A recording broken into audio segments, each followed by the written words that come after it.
बोला, मैं जीवन में कभी असफल नहीं होता, या तो मैं जीतता हूं और या मैं सीखता हूं। नमस्कार प्यारे बच्चों, आज का जो हमारा टॉपिक है वो है इकाई का अंक हम कैसे निकालते हैं। देखो, इकाई का अंक जब संख्याओं को आपस में गुणा करते हैं तो हम इकाई का अंक कैसे निकालते हैं। जैसे मैं कहूं कि 25 गुणा 27 गुणा 28, जैसे इस तरह का बड़े से बड़ा जब भी गुणा आता है, मल्टीप्लाई आती है, तो हम इसको जब गुणा करेंगे तो जो सिंगल डिजिट है, जो इकाई का अंक है, वो कैसे आएगा। तो जाहिर सी बात है कि जब हम केवल इकाई के अंकों को गुणा करेंगे, जैसे 5 को 7 से करते हैं, 5 7 35, 35 में इकाई का अंक क्या आ गया 5। तो अब इसको 5 को 8 से गुणा करेंगे, 8 पंजू 40, 40 में क्या आ गया 0। अब 0 को किसी भी संख्या से गुणा करेंगे तो 0 आना है, जाहिर सी बात है। यहाँ संख्या 4-5 अंकों की भी हो सकती है, जब भी आपको केवल इकाई का अंक ही आपस में गुणा करना है, ठीक है। जैसे मैं कहूँ कि 73 गुणा 74 गुणा 76, जैसे ये आ गया, इसमें इकाई का अंक क्या आएगा 4 या 12 का इकाई का अंक 2 आएगा, फिर 6 दूनी 12 का इकाई का अंक 2 आएगा। तो इनको जब आपस में गुणा करोगे 3 अंक की 4 अंक की संख्याओं को, तो इकाई का अंक जो है वो केवल आपको इकाई का अंक ही मल्टीप्लाई करना है। देखो, सबसे पहले हम बात करते हैं कि जैसे कितनी भी बड़ी संख्या लिखोगे आप, 375 है, 376, कुछ भी लिखोगे, और यहां से इसकी पावर कुछ भी लिखो आप, इसमें मैं कहूं कि एक क्या आएगा, इकाई का अंक क्या आएगा। तो मेरी बात सुनो कि 5 को कितनी बार भी गुणा करोगे तो इकाई का अंक 5 रहेगा, 6 को कितनी बार गुणा करोगे 6 रहेगा, 1 को कितनी बार गुणा करोगे 1 रहेगा, और 0 को कितनी बार, यानी कि जब इकाई के स्थान पर 0 आता है, 1 आता है, 5 आता है, 6 आता है, तो 5 को 1296 बार गुणा करो या 12963 बार गुणा करो, कितनी बार भी 5 को गुणा करोगे तो इसमें जो इकाई का अंक वो 5 ही आएगा। यदि यहां 6 होता तो 6 ही आएगा, 1 होता तो 1 ही आएगा, और 0 आएगा तो 0 आएगा। मोटी बात यह है, 4 अंक ऐसे हैं 0 1 2 3 4, 0 1 5 6, 4 अंक ऐसे हैं कि इसकी पावर कितनी भी हो, हमेशा इकाई का अंक एज इट इज ही रहता है।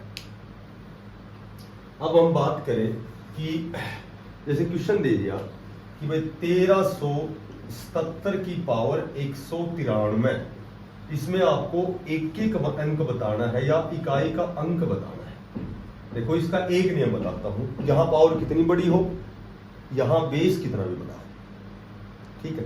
इसमें एक ही बात बताता हूं कि नोट करके लिखनी है तुम्हें, क्योंकि रट्टाफिकेशन भी अनिवार्य है समय बचाने के लिए। समय कम होता है, क्वेश्चन ज्यादा होता है। क्या करना है कि घात में 4 का भाग देना है, घात में 4 का भाग दो, ठीक है, घात में 4 का भाग दो। जो भी शेष आता है, यदि शेष जो भी आए उसको इकाई के अंक की घात बनानी है, इकाई के अंक की घात बनानी है। देखो यहां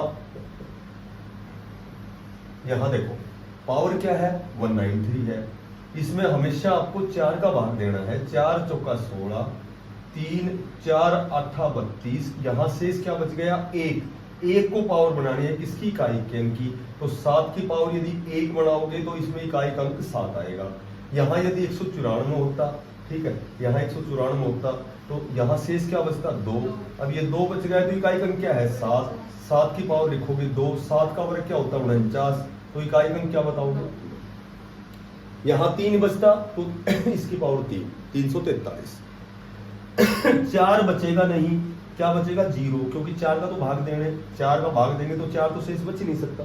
तो यदि 0 शेष बचता है, ये भी याद रखना, यदि 0 शेष बचता है तो आपको क्या करना है कि पावर के रूप में आपको 4 लिखना है, ये भी आपको ध्यान रखना है। यहां मैं लिखो 192, तो यहाँ 192 लिखो तो यहाँ शेष क्या बचेगा 0, और 0 शेष बचेगा, यहाँ पावर 192 है, तो 4 का भाग देने के बाद 0 शेष बचा, तो जो इकाई का अंक है इसकी पावर 1 होता तो 1 लिखते, 2 होता तो 2, 3 होता तो 3, क्या है यहाँ 0। तो 0 का मतलब आपको क्या लिखना है, इसकी पावर 4, और 7 की 4 343, 2401 होता है, तो यहाँ इकाई का अंक 1 आएगा। ठीक है। कई बार एक क्वेश्चन मैंने यहाँ टाइटल में लिख रखा है कि ये क्वेश्चन आ गया 7 की पावर 95 और -3 की पावर 58, इसमें आपको इकाई अंक बताना है। तो मैंने क्या बताया है कि पावर में 4 का भाग देंगे, 95 में 4 का भाग देंगे, 4 दूनी 8 और भाई 4 तिया 12, शेष क्या बच गया 3। 3 को इकाई के अंक की घात बनाएंगे, 7 की पावर 3 माइनस, अब देखो वही 58 में 4 का भाग देंगे, 58 में 4 का देंगे, 4 एकम 4, यहाँ 4 चौका 16, शेष क्या बच गया 2। इस 2 को किसकी पावर बनाएंगे 3 की पावर। तो 7 की 3 क्या होती है 343 और 3 का वर्ग क्या होता है 9। तो यहाँ इकाई अंक क्या आ गया 3, यहाँ क्या है 9। अगर छोटा अंक आगे है और माइनस है तो असल पाई यहाँ लेंगे और 13 में 9 घटा के हम आंसर क्या देंगे 4। तो इस तरह के क्वेश्चन में हम ऐसे सोल्व करेंगे। तो इकाई अंक से रिलेटेड कोई भी क्वेश्चन है वो आपका गलत नहीं होगा, वही ध्यान रखना है। पावर में 4 का भाग देना, शेष को इकाई अंक की घात बनानी, यदि शेष 1 बचता है तो पावर 1 बनानी है, 2 बचता है 2, 3 है तो 3, 4 बचेगा नहीं, 0 बचेगा तो पावर के रूप में हम क्या लिखेंगे 4।